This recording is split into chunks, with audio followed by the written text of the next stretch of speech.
இந்தியாவின் வரலாறும் பண்பாடும், அதில் குப்தர்கள் காலத்தோட வேளாண்மை முறை சார்ந்த கேள்விகளை பார்க்கலாம். குப்தர் காலத்தில் பயிரிடப்பட்டவை நெல், கோதுமை, பார்லி, கடலை, தானியம், பயிர்கள், கரும்பு, எண்ணெய் வித்துக்கள்.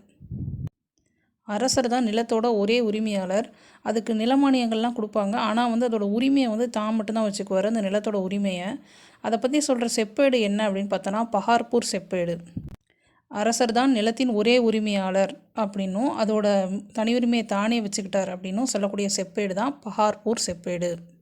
குப்தர் காலத்தில் பழ மரங்கள் வளர்க்குறது குறித்த அறிவுரைகளை கூறியவர் யார் அப்படின்னா இந்த வராகமிகிரர் தான். தனிப்பட்ட நிலங்களோட எல்லைகளும் அந்த இடத்தையும் ஆவண காப்பாளர்கள் அல்லது அந்த பகுதியிலே செல்வாக்கு மிக்கவர்களாக இருக்கிறவங்க குறித்து வச்சுக்கிட்டாங்க. இதையும் அந்த பஹார்பூர் செப்பேடு தான் நமக்கு சொல்லுது.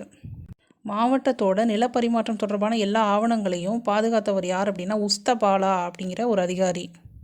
அதேமாதிரி கிராமத்தில் இருக்கக்கூடிய நிலங்கள் தொடர்பான ஆவணங்களை பராமரித்தவர் யாருன்னா கிராம கணக்கர்.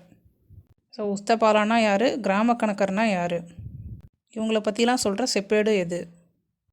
பஹார்பூர் செப்பேடு.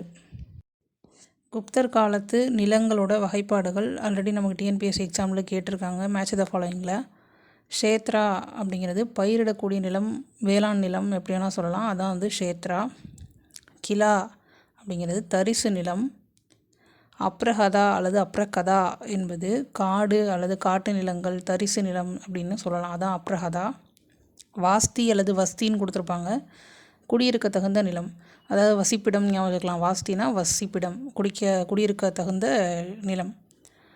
கபட சஹாரா அதாவது கபட சஹாரா அல்லது சகரான்னு கொடுத்துருப்பாங்க, அது மேய்ச்சல் நிலம், அதாவது ஆடு மாடுகளை மேய்ப்பதற்காகவே இருக்க நிலம் தான் கபட சஹாரா.